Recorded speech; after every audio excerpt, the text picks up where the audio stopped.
राजेश का दिल जोरों से धड़क रहा था। वह बिना आहट किए धीरे से खिड़की खोलकर कमरे में घुस गया था। यहाँ तक तो वह सफल तो हो गया, पर डर के कारण से उसका शरीर कांप रहा था। आज जिंदगी उसे इस मोड़ पर ले आई थी और हालात ने उसे ऐसा करने पर मजबूर कर दिया था। ये पहला मौका था जब राजेश यह सब करने जा रहा था कि रात के अंधेरे में वह एक चोर बनकर किसी के घर में घुसा था। इसका कारण थी उसकी 7 साल की बिन माँ की बेटी कियारा। वह चुपके चुपके आगे बढ़ रहा था कि तभी उसकी नज़र उस कमरे में मौजूद बिस्तर पर गई जहाँ एक बहुत कमज़ोर बूढ़ी औरत लेटी हुई थी, जो शायद बहुत ज़्यादा बीमार थी। राजेश बिना आहट किए धीरे धीरे चलकर उसके पास आया। वह बूढ़ी औरत गहरी नींद में थी। उसकी बेबसी और लाचारी देखकर राजेश ने अपना इरादा बदल दिया।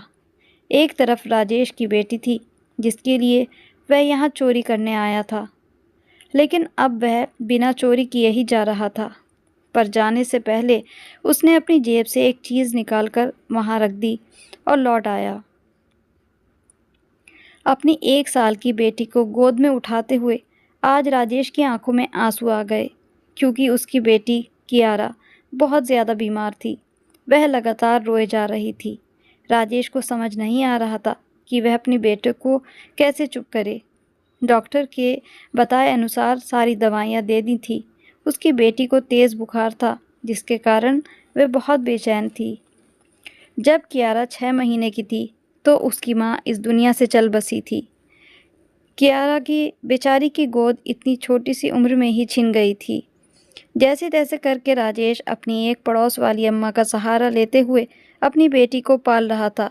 दिन में वह अपनी बेटी को अम्मा के पास छोड़ जाता, जो बिल्कुल उसका अपने बच्चों की तरह से ख्याल रखती थी। रात को राजेश अपनी बेटी को उनके घर से ले आता। पड़ोस वाली अम्मा के राजेश के परिवार से पुराने संबंध थे। राजेश के माता पिता भी इस दुनिया में नहीं थे। वह खुद अपने माता पिता की इकलौती संतान था। राजेश केवल 17-18 साल का ही था। वह स्कूल गया हुआ था कि अचानक घर लौट कर आया तो उसे पता चला कि एक दुर्घटना में उसके पिता की मौत हो गई। वह सदमा उसकी माँ सहन ना कर सकी और कुछ महीनों बाद माँ भी चल बसी। राजेश की तो दुनिया ही उजड़ गई थी। इतनी कम उम्र में उसे ना कोई समझ थी, ना ही जिंदगी का कोई अनुभव था। आज पड़ोस के लोगों ने उसका ख्याल रखा। राजेश ने पढ़ाई छोड़कर मजदूरी करनी शुरू कर दी और जैसे तैसे अपनी ज़िंदगी को पटरी पर ले आया। लगभग 5 साल बाद मोहल्ले के लोगों ने उसको एक लड़की बताई और उसकी शादी कर दी। राजेश की पत्नी ही अब उसका परिवार थी कि जब कियारा ने आकर उनके परिवार को फूलों की तरह खुशियों से महका दिया था। अभी 2 साल ही गुजरे थे जब राजेश खुशी खुशी अपनी ज़िंदगी गुजार रहा था और पुराने दुखों को भूला था। सब कुछ ठीक चल रहा था कि अचानक राजेश की पत्नी को तेज़ बुखार आया और बुखार दिमाग की तरफ होने से उसकी मौत हो गई। राजेश को बहुत ज़्यादा सदमा लगा और वह तो जैसे पागल सा हो गया था। लेकिन मोहल्ले के लोगों ने उसे समझाया और उसे हिम्मत और हौसले से काम लेने को कहा, क्योंकि उसके साथ अब उसकी छोटी सी नन्ही सी बेटी भी थी। बेचारे पड़ोस वाली अम्मा ने राजेश को बहुत सहारा दिया था। वह भी अपने परिवार में अकेली थी। कुछ पुराने घर परिवार के संबंध होने के कारण भी अम्मा का राजेश से गहरा जुड़ाव था। बेचारी अम्मा भी हालात की मारी हुई थी। उनका भी एक ही बेटा था, लेकिन वह उनको छोड़कर परदेश में जा बसा था। कभी अपनी माँ की खैर खबर भी नहीं लेता था। राजेश भी उन्हें अपनी माँ की तरह सम्मान देता, उनकी हर ज़रूरत का ख्याल रखता था। यूँ ही वह दोनों अच्छे पड़ोसी, अच्छे संबंधी और अच्छे इंसान बनकर एक दूसरे की मदद करके इंसानियत का रिश्ता निभा रहे थे। और कियारा तो अम्मा की गोद में ही चैन पाती थी। रात को जब राजेश काम से लौट कर आता तो कियारा को अम्मा के घर से ले आता। यूं ही जिंदगी गुजर रही थी। कभी कभी राजेश सोचता था कि अगर उसे कुछ हो गया तो कियारा का क्या होगा, क्योंकि उसकी ज़िंदगी में दुख पर दुख ही मिलते रहे थे। न जाने ऊपर वाला उसकी इतनी परीक्षाएं क्यों ले रहा था। वह अपनी बेटी के लिए बहुत कुछ करना चाहता था, लेकिन वह ज़्यादा पढ़ा लिखा भी नहीं था, इसीलिए मजदूरी करके ही अपना खर्च उठा रहा था। लेकिन उसने अपनी बेटी के लिए बड़े बड़े सपने देखे थे। वह उसके भविष्य के लिए सारी योजनाएं बना चुका था। राजेश एक फैक्ट्री में काम करता था। उसका वेतन बहुत ज़्यादा भी नहीं था, लेकिन उसके घर के खर्च आराम से पूरे हो जाते थे। पर न जाने क्यों फैक्ट्री में कुछ दिन से कुछ परेशानी चल रही थी, इसीलिए मज़दूरों का वेतन रोक लिया गया था। 3 महीने हो गए थे, पर एक पैसा राजेश के हाथ नहीं लगा था। जो कुछ घर में जमा पूंजी थी, उसी से वह खर्च कर रहा था। राजेश सोच रहा था कि अगर हालात यही रहे, तो वह किसी दूसरी जगह जाकर काम ढूंढेगा। न जाने उसकी ज़िंदगी में मुश्किलें कब ख़त्म होंगी। धीरे धीरे उसकी बेटी बड़ी हो रही थी। उसने अपनी बेटी का अच्छे स्कूल में एडमिशन कराया था। वह पढ़ने में बहुत होशियार थी। उसकी बेटी कियारा 7 साल की हो चुकी थी जब एक दिन राजेश को स्कूल से कॉल आई कि आप जल्दी से स्कूल आ जाइए, कियारा की तबीयत ठीक नहीं है। राजेश ने फैक्ट्री से छुट्टी ली और सीधा स्कूल हड़बड़ाता हुआ पहुंचा। वहां जाकर देखा तो कियारा होश में ही नहीं थी। वह उसे वहां से सीधा हॉस्पिटल लेकर पहुंचा था। डॉक्टर ने उसके कुछ टेस्ट लिखे और उसका लंबा इलाज बताया था। रिपोर्ट्स आई तो डॉक्टर ने राजेश को अपने पास बुलाया और जो बात डॉक्टर ने उसको बताई, वह सुनकर तो राजेश के सर पर मानो आसमान गिर पड़ा हो। एक पल को राजेश को लगा जैसे वह खुद बेहोश होकर गिर पड़ेगा। फिर उसने खुद को संभाला। उसकी आंखों से आंसू बह रहे थे। डॉक्टर ने उसके कंधे को थाम कर कहा कि तुम्हारी बेटी के दिल में छेद है और हमें इसके लिए तुम्हारी बेटी की सर्जरी करनी होगी और ये ऑपरेशन जल्दी ही करना होगा, नहीं तो तुम्हारी बेटी के साथ कुछ भी हो सकता है। एक बार ये ऑपरेशन हो गया तो समझो फिर कोई भी खतरे की बात नहीं रहेगी। राजेश ने डॉक्टर से हाँ में सिर हिलाते हुए कहा कि जैसा आप ठीक समझें, पर ये ऑपरेशन कब तक करेंगे? उन्होंने कहा कि अगर आप आज ही पैसा जमा करा दो तो हम आज रात ही ऑपरेशन कर डालेंगे और इस ऑपरेशन में लगभग 2.5 से 3 लाख रुपए तक का खर्च आएगा। आप जल्दी से जल्दी पैसे जमा करा दीजिए, हम फिर किसी बात की देर नहीं करेंगे। यह सुनते ही राजेश की तो हालत ख़राब हो गई, क्योंकि राजेश के पास इतने पैसे कहाँ से आते। उसने डॉक्टर से कहा कि डॉक्टर साहब, मैं आपकी एक एक पाई चुका दूंगा, पर अभी मेरे पास इतने पैसे नहीं। आप मेरी बेटी की जान बचा लीजिए, आप उसका ऑपरेशन कर दीजिए, मैं थोड़े थोड़े करके आपको ये पैसे दे दूंगा। लेकिन डॉक्टर ने कहा कि यह मेरे हाथ में नहीं है। इस अस्पताल के नियम के मुताबिक पहले आपको पैसा जमा करना होगा, उसके बाद ही ऑपरेशन हो पाएगा। ये कहकर डॉक्टर राजेश को वहाँ अकेला बैठा छोड़कर चले गए। अंधेरी सर्द रात में राजेश अपनी 7 साल की बेटी कियारा का माथा चूम रहा था, जो अस्पताल के बिस्तर पर पड़ी थी। वह तो एक फैक्ट्री में मजदूरी करता था। अभी उसे एक और बुरी खबर मिली कि फैक्ट्री भी बंद हो गई है और अब उसकी नौकरी भी जा चुकी है। इस खबर ने राजेश को अंदर तक हिलाकर रख दिया था। राजेश ने अपनी बेटी के ऑपरेशन के लिए पैसा इकट्ठा करने की बहुत कोशिश की। उसने दिन रात एक कर दिया, हर दरवाजे पर दस्तक दी, हर दोस्त रिश्तेदार के आगे हाथ फैलाए, पर पैसों का इंतज़ाम कहीं से भी ना हो सका। थक हार कर वह बैठकर फूट फूट कर रो रहा था। उसे कोई रास्ता नहीं सूझ रहा था। तभी उसके मन में एक भयानक ख्याल आया, चोरी। यह शब्द सोचते ही उसका पूरा शरीर कांप उठा, क्योंकि उसके पिता ने हमेशा उसे ईमानदारी की सीख दी थी। पर आज उसकी बेटी की सांसें दांव पर थीं और उसके सामने ईमानदारी के सारे पाठ छोटे पड़ गए थे। उसने फैसला कर लिया, आज रात वह चोरी करेगा, सिर्फ अपनी बेटी के लिए। उसने शहर के एक बड़े पाश इलाके की एक कोठी में चोरी करने का फैसला किया, जिसके मालिक कुछ महीने पहले गुजर चुके थे और अब यहाँ उनकी बूढ़ी विधवा पत्नी अकेली रहती थी। रात के 2 बजे, जब पूरी दुनिया सो रही थी, राजेश उस बड़ी सी कोठी की दीवार फांदकर अंदर दाखिल हुआ। उसका दिल ज़ोर ज़ोर से धड़क रहा था, हाथ कांप रहे थे। वह ज़िंदगी में पहली बार ऐसा कोई काम कर रहा था। वह एक खिड़की खोलकर धीरे से घर के अंदर घुसा। घर बहुत बड़ा था, पर अंदर एक अजीब सी वीरानी और खामोशी फैली हुई थी। दीवारों पर बड़ी बड़ी तस्वीरें लगी थी, पर फर्नीचर पर बहुत ज़्यादा धूल जमी थी। तभी उसकी नज़र कमरे के एक कोने पर गई, जहाँ बिस्तर पर लगभग 70 साल की एक वृद्ध बूढ़ी औरत और बेहद कमज़ोर औरत सो रही थी। उनके चेहरे पर झुर्रियाँ और एक अजीब सी उदासी थी। उस कमरे में कोई अलमारी या तिजोरी नहीं थी, बस एक पुराना संदूक रखा था। उसे लगा सारा माल इसी में होगा।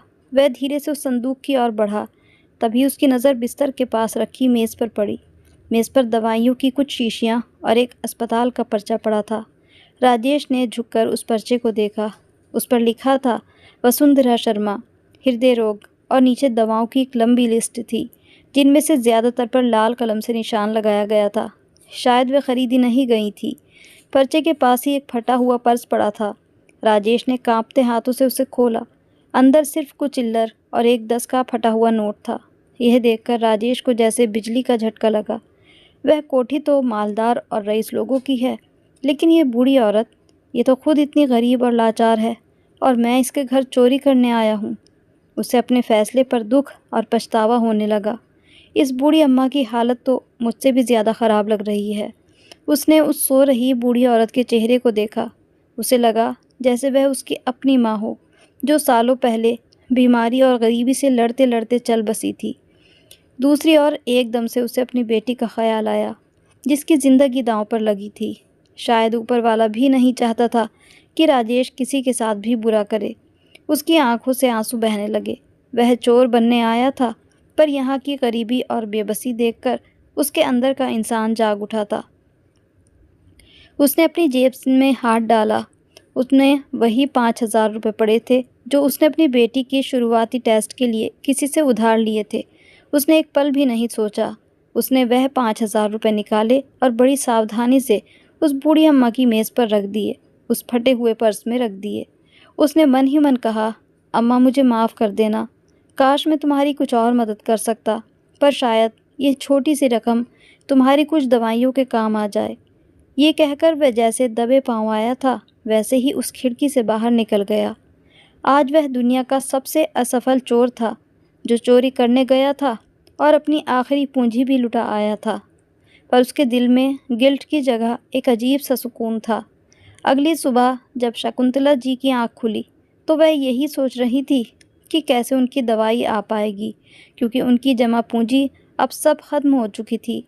उनके पति धर्मेंद्र जी की अचानक मौत ने उनकी पूरी ज़िंदगी को बिखेर कर रख दिया था। ना तो उनकी कोई औलाद ही थी जो उनके बुढ़ापे में उनका हाथ पकड़ती, और ना ही अब उनके नौकर थे। बिना पैसे के भला कौन उनका साथ देता। एक एक करके सब उन्हें अकेला छोड़कर चले गए। बस अब उनके पास अगर कुछ था तो उनकी यह पुरानी कोठी थी, जिसमें वह अपना बुढ़ापा गुजार रही थी। वह धीरे धीरे चलकर अपने कमरे की सफाई कर रही थी।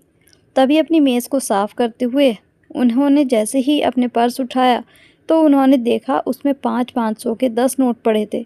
उनकी आंखें आश्चर्य से फैल गईं। ये पैसे कहाँ से आए? क्या भगवान ने मेरे लिए भेजे हैं? पर तभी उनकी नज़र कमरे की खुली हुई खिड़की पर पड़ी। उनका दिल धड़क उठा। मतलब रात में कोई चोर आया था। वो घबरा गईं, पर फिर सोचने लगीं, अगर चोर आया था तो वो पैसे ले जाने आया होता, और ये पैसे। उनको कुछ समझ नहीं आ रहा था। तभी उनको एक चीज़ दिखाई दी, एक पुराना सा आईडी कार्ड, जो शायद उस आने वाले की जेब से गिर गया होगा। शकुंतला जी ने कांपते हाथों से वह कार्ड उठाया। उस पर नाम लिखा था राजेश, और नीचे कंपनी का नाम था शर्मा इंडस्ट्रीज़। ये नाम पढ़ते ही शकुंतला जी के पैरों तले ज़मीन खिसक गई। शर्मा इंडस्ट्रीज़, ये तो उनके पति की बंद हुई फैक्ट्री का कार्ड था। और राजेश, हाँ, उन्हें याद आया। राजेश उनकी फैक्ट्री का सबसे मेहनती और ईमानदार मजदूर था। उनके पति अक्सर उसकी तारीफ करते थे। अब शकुंतला जी को सारी कहानी समझ में आ गई। फैक्ट्री बंद होने के बाद बेचारा राजेश बेरोजगार हो गया होगा, ज़रूर किसी बड़ी मुसीबत में होगा, तभी तो वह चोरी जैसा कदम उठाने पर मजबूर हुआ होगा। पर उसका ज़मीर देखो, मेरी हालत देखकर वह चोरी तो नहीं कर सका, उल्टे अपनी जमा पूंजी मुझे दे गया। शकुंतला जी की आंखों में आंसू आ गए।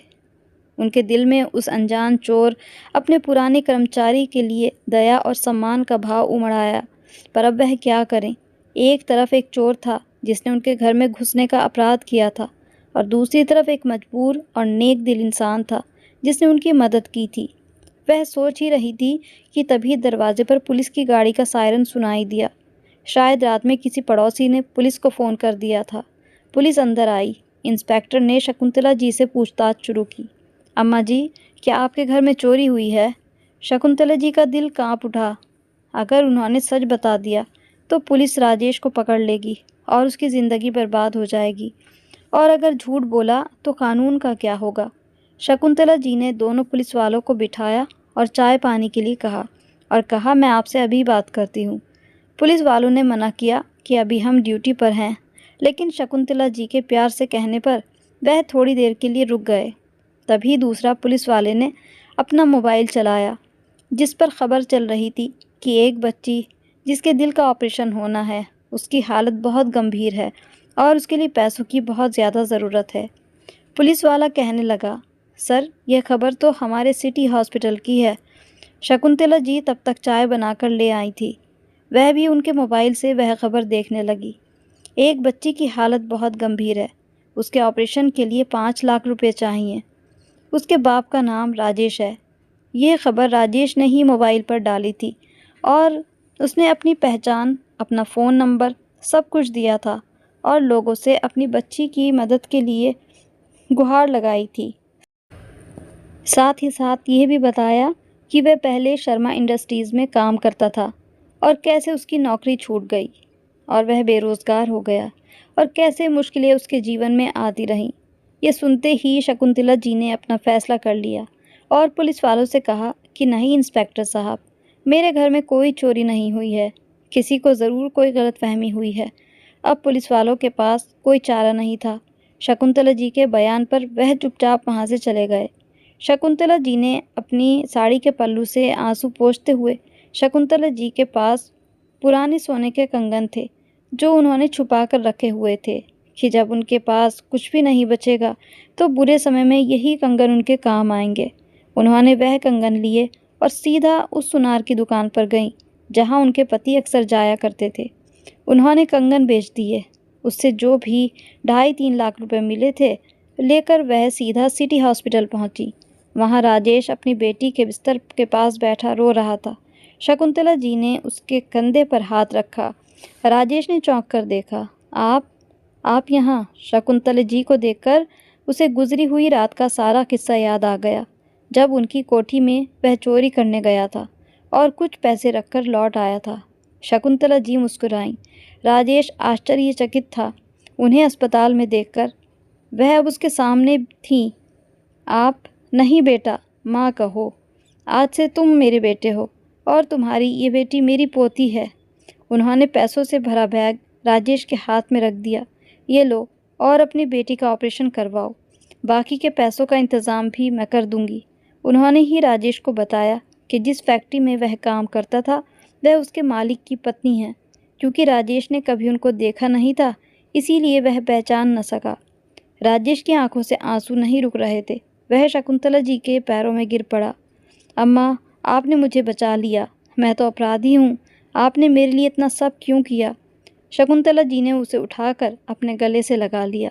बेटा, अपराधी तुम नहीं, हालात थे, और इंसानियत हर अपराध से बड़ी होती है। और अब एक माँ अपने बेटे और पोती को तकलीफ में कैसे देख सकती है? उस दिन शकुंतला जी ने कियारा के ऑपरेशन का सारा खर्च उठाया। ऑपरेशन सफल रहा और राजेश की बेटी बिल्कुल ठीक हो गई। आज राजेश की बेटी को अस्पताल से छुट्टी मिल रही थी। राजेश बहुत ज़्यादा खुश था और वे बार बार यही सोचे जा रहा था कि ऊपर वाले के खेल भी निराले होते हैं। मैं जिसके घर में चोरी करने गया, उसी को मेरे लिए फरिश्ता बनाकर भेज दिया। अगर शकुंतला जी ना होती तो ये सोचते ही राजेश के बदन में एक कपकपी सी आ गई थी। उसने अपना सर झटका और अपनी बेटी के सर पर हाथ फेरा।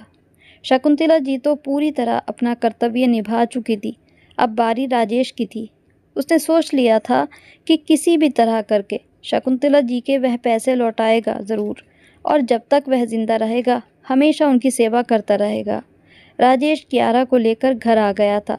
पड़ोस वाली अम्मा भी दौड़ी चली आईं।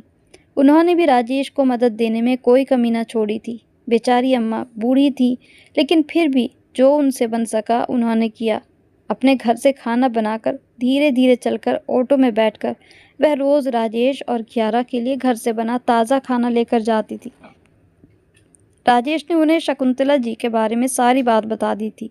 अम्मा जी की मुलाकात हॉस्पिटल में शकुंतला जी से भी हो चुकी थी। दोनों ही हम उम्र थीं, तो जल्दी ही दोनों में दोस्ती हो गई थी। राजेश की चिंता जैसे आधी हो गई थी। जब राजेश पूरी रात जाग कर बेटी की सेवा करता और दिन में अम्मा जी आकर या शकुंतला जी कियारा का ख्याल रखती, तब तक राजेश सो लेता था। अब राजेश की सारी परेशानी ख़त्म हो चुकी थी। डॉक्टर ने पूरी गारंटी दी थी कि अब कभी कियारा को इस तरह की किसी तकलीफ़ का सामना नहीं करना पड़ेगा। राजेश बहुत खुश था। जब बेटी घर आ गई तो उसने खुशी में मोहल्ले में मिठाई बांटी। अब राजेश अपने लिए काम की तलाश में था। वह इस चिंता में डूबा रहता था कि किसी तरह उसकी कहीं अच्छी जगह नौकरी लग जाए, जिससे वह शकुंतला जी के पैसे लौटा सके। एक दिन राजेश ने शकुंतला जी से कहा कि अम्मा, आपने मुझ पर जो एहसान किया है मैं वह कभी भी उतार नहीं पाऊंगा। अगर आपने मुझे बेटा माना है तो कभी भी अपनी किसी परेशानी को मुझसे छुपाइएगा नहीं।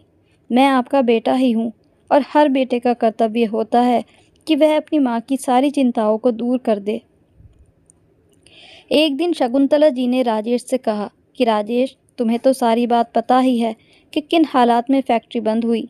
तुम्हारे मालिक इस बात से बहुत ज़्यादा दुखी थे कि उनके खून पसीने की मेहनत से बनाई गई ये फैक्ट्री बंद हो गई, और इस फैक्ट्री के बंद होने का दुख ही उनकी मौत का कारण बना। मैंने इस मामले को गंभीरता से सोचा है। तुम्हारी तरह न जाने कितने लोग बेरोज़गार हो गए हैं, जिन्हें अब तक नौकरी नहीं मिल सकी, या मिली भी है तो उन्हें अपनी पूरी मेहनत नहीं मिल पा रही। इसीलिए मैं चाहती हूँ कि हम इस फैक्ट्री को दोबारा से शुरू करें। इसके लिए हमें कुछ पैसों की ज़रूरत होगी। मैं चाहती हूँ कि मैं अपनी ये कोठी बेच दूँ और फिर किसी किराए के मकान में रह लूँगी। राजेश ने कहा, ठीक है अम्मा, जैसा आप चाहें। और राजेश ने जल्दी ही उस कोठी को अच्छे दामों में बिकवा दिया। कोठी से जो रकम आई थी उससे शकुंतला जी ने अपनी फैक्ट्री में कुछ मशीनें मंगवाईं और दोबारा से फैक्ट्री शुरू की, जिसकी जिम्मेदारी राजेश के कंधों पर डाली थी। अब कोठी तो बिक चुकी थी, शकुंतला जी को अपना घर खाली करना था। उन्होंने अपना कोठी में रखा हुआ पुराना फर्नीचर और बहुत सारा सामान भी बेच दिया, जिससे अच्छी रकम उनके हाथ लग गई, जो उनके रोज़ के खर्चों में काम आने वाली थी। और उन्होंने उसमें से कुछ पैसे राजेश को किराए के मकान के लिए दिए। राजेश ने वह पैसे लेने से इनकार कर दिया और शकुंतला जी को नए घर में ले जाने लगा। शकुंतला जी जैसे ही ऑटो से नीचे उतरी तो वह देखकर हैरान थी कि राजेश उन्हें अपने ही घर में ले आया था। वह चौंककर राजेश से कहने लगी, मैंने तो तुमसे किराए के मकान के लिए बोला था। राजेश शकुंतला जी के पैरों में गिर गया और कहने लगा, अम्मा, ये आप कैसी बातें कर रही हैं? बेटे के होते हुए आप क्यों किराए के मकान में रहेंगी? यह सब आप ही का है। शकुंतला जी ने राजेश को आशीर्वाद दिया। जल्दी ही फैक्ट्री से अच्छी कमाई होने लगी, लेकिन उससे पैसे से शकुंतला जी ने अपने लिए गाड़ी और घर नहीं खरीदा, बल्कि उस पैसे से उन्होंने गरीबों के लिए एक बहुत बड़ा हॉस्पिटल बनवाया, जिसमें राजेश जैसे सभी गरीब लोगों का अच्छा इलाज मिल सके। इस फैक्ट्री के चलने से कई बेरोज़गार लोगों को रोज़गार मिला था और अच्छे वेतन पर मिला था। सबसे अच्छी बात यह थी कि शकुंतला जी और पड़ोस वाली अम्मा दोनों को राजेश के रूप में एक बेटा मिल गया था, जो उनके बुढ़ापे में भरपूर सेवा करने वाला था। और राजेश को दो दो माएँ और अपनी बेटी के लिए दो दो दादियाँ मिल गई थी। तो ये कहानी हमें सिखाती है कि कोई भी इंसान जन्म से बुरा नहीं होता, उसे हालात बुरा बनाते हैं। और अगर हम किसी के अपराध के पीछे की मजबूरी को समझें तो शायद हम एक अपराधी को एक अच्छा इंसान बनने का मौका दे सकते हैं। इंसानियत से बड़ा कोई धर्म या कानून नहीं होता। अगर राजेश और शकुंतला जी की इस अनोखी कहानी ने आपके दिल को छुआ है तो इस वीडियो को लाइक करें और कमेंट करके हमें अपनी राय ज़रूर दें। कहानी अच्छी लगी हो तो इसको लाइक और शेयर ज़रूर कीजिएगा। साथ ही चैनल पर नए हैं या अभी तक सब्सक्राइब नहीं किया तो सब्सक्राइब भी कर लीजिएगा। तो फिर मिलते हैं ऐसी ही दिलचस्प और सीख देने वाली कहानियों के साथ। तब तक के लिए गुड बाय।